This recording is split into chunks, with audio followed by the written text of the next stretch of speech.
பாரத அன்னையின் புகழ் ஓங்குக. அண்ணாமலையாருக்கு அரோகரா. அனைவருக்கும் காலை வணக்கம்.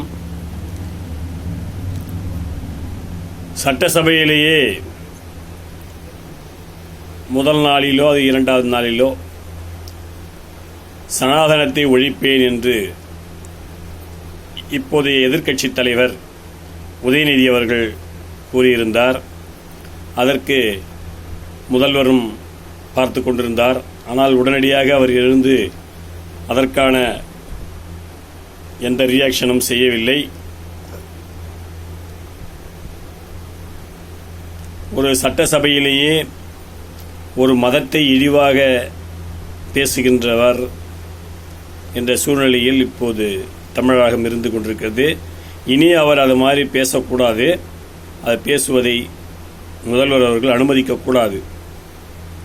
அப்படி மீண்டும் அவர் அதை பற்றி மீண்டும் உதயநிதி பேசுவாயானால் அது முதல்வருடைய ஒப்புதலும் இருக்கும் என்ற எண்ணத்தில் தான் மக்கள் எடுத்துக்கொள்ள வேண்டிய சூழ்நிலை இருக்கும். மேடையிலேயே இந்து என்றால் திருடர்கள் என்று சொல்லியவர் கலைஞர். அதே கலைஞர் ஆட்சியிலும் காலம் சென்ற கருணாநிதி அவர்கள் ஆட்சியிலும் மேலும் கடந்த ஆட்சியில் ஸ்டாலின் அவருடைய ஆட்சியிலுமே திக தாலி அறுக்கும் போராட்டம் நடத்தியது. அதற்கு அவர்கள் அனுமதி கொடுத்திருக்கிறார்கள். தந்தையும் மகனும் முதல்வராக இருக்கும்போது ஜெகவீரபாண்டியன் இந்துக்கள் கோயிலுக்கு செல்வார்கள், ஆனால் ஓட்டு திமுகவுக்குத்தான் வாக்களிப்பார்கள் என்று சொல்லியிருக்கிறார்.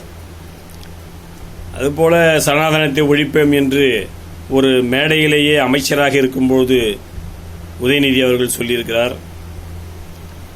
இவ்வளவு இந்துக்களை இழிவுபடுத்தும் போது இதற்கு வாக்களித்த தமிழக இந்துக்கள் தான் கொஞ்சம் மனதை மாற்றிக்கொள்ள வேண்டும். அப்படி மாற்றிக்கொள்ள முடியவில்லை என்றால் அவர்களெல்லாம் உயிர் வாழ்வது தேவைதானா என்பதை அவர்களே பரிசோதனை செய்து கொள்ள வேண்டும். அதுதான் நம்முடைய கருத்து.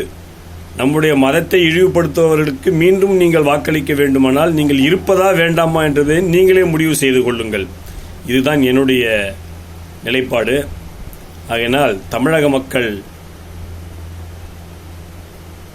தற்போதுள்ள தாவேக ஆட்சியும் திமுகவின் பினாமி ஆட்சி போலதான் நடந்து கொண்டிருக்கிறது.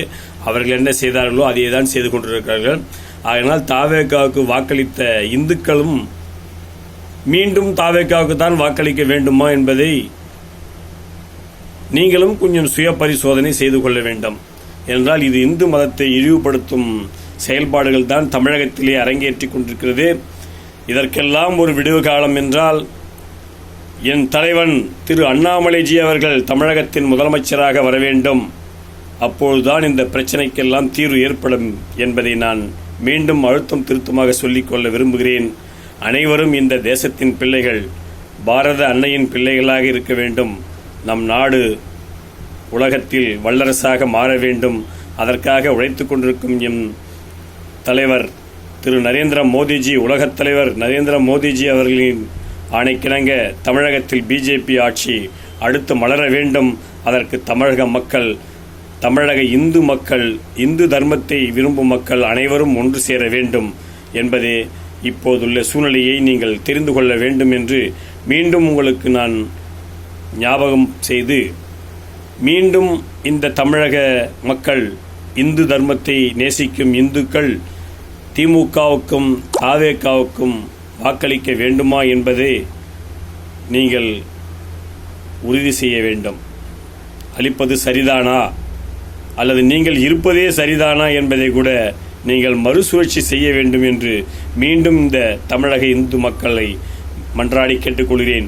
வருகின்ற ஆட்சி தமிழகத்தில் பிஜேபி ஆட்சி அண்ணாமலைஜி அவர்கள் தலைமையில் வளர வேண்டும், மலர வேண்டும், தாமரை மலர வேண்டும் என்று உங்களை அனைவரையும் அன்போடு கேட்டுக்கொள்கிறேன்.